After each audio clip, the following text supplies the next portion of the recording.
How to write a speech. We all imagine standing before an audience and finally being heard. If you want your words to have relevance and resonance, take the time to craft a proper message people will remember.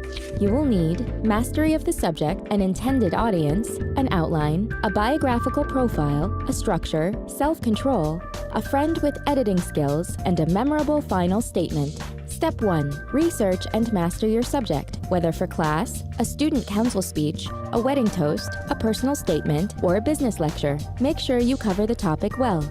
Because speeches are always situational and sometimes personal, there is no absolutely correct way to write one, but there are plenty of ways to write badly.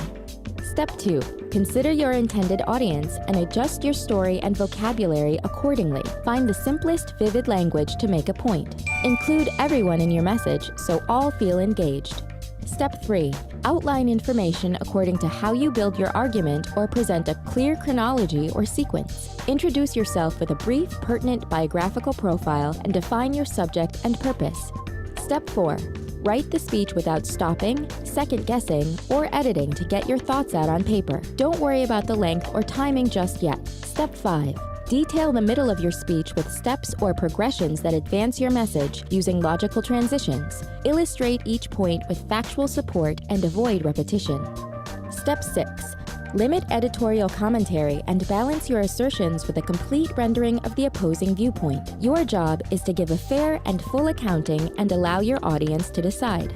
Step 7. Edit your draft thoroughly and ask a trusted but critical friend to critique a near-final draft. Read your written speech aloud to eliminate useless information or jokes that looked good on paper but flop when spoken. Step 8. Make sure you end with a point that wraps things up, preferably a declarative and memorable statement that will ring true. Audiences need something to chew on. Did you know President Abraham Lincoln made changes to the Gettysburg Address the morning of the speech?